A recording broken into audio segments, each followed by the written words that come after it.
This bill can affect how AI companies fix the issues that come from these dangerous incidents. The House has okayed funding for the NFIP through the end of the year, and they're awaiting the Senate's vote. But this approval of funding doesn't fix the issues policyholders are dealing with. Farmers across the country have been dealing with major challenges since the last farm bill passed in 2018. This new bill includes investments meant to modernize farming infrastructure. The FDA and CDC say they are relying on state health departments to track down these cases and report them back to the agencies. The new aquarium at Syracuse's Inner Harbor is continuing to take shape, and it's giving people a window into the future. At the Onondaga Courthouse this morning, David Renz was sentenced to life without parole, and according to the Justice Department, he did not qualify for the death penalty. Syracuse Community Connections, an early voting site in Onondaga County, voters with disabilities have an array of options to cast their ballot. With this being predicted to be one of the coldest and snowiest winters that New York State has seen in the past 5 years, volunteers say that they are more than happy to give back to those who are less fortunate and help them brace for the weather. Super Bowl in San Francisco almost felt like deja vu to over 10 years ago when the New England Patriots played the Seattle Seahawks. And to add to the beatdown of SU athletics, a game that might have been a trap for the men's lacrosse team.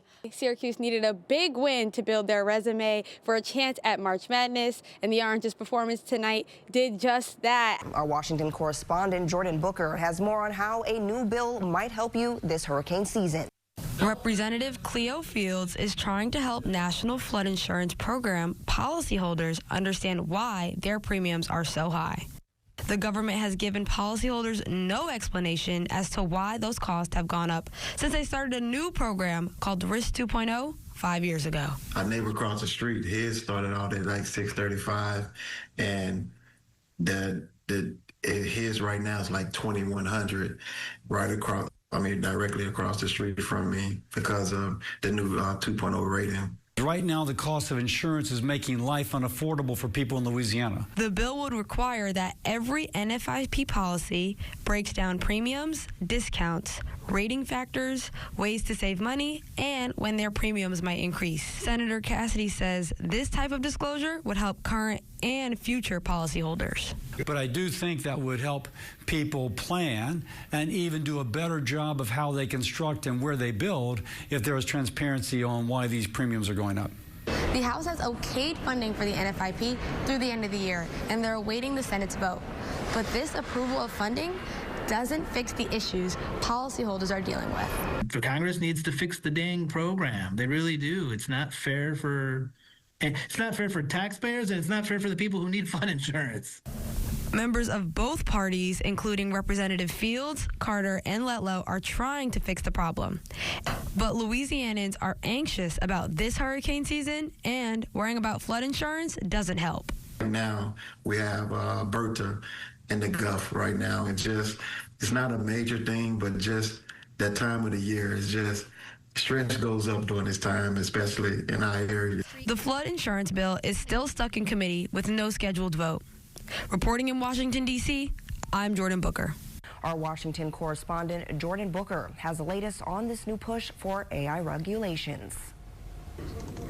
If artificial intelligence tried to help build a weapon or learn things on its own, this proposed law would force AI companies to report that activity to the Commerce Secretary. Has the capability of evading human interaction, or it's doing this self-learning, or if it can build a biological or nuclear or chemical weapon in a way that we don't have intervention on, then we want those private sector companies that know about it to have a duty to report it. The government is now trying to put up guardrails to make sure AI technology does not get out of hand. What is really remarkable about this bill and bills like it is that we're trying to be proactive, and we're trying to do things on the front end to help mitigate risks on the back end.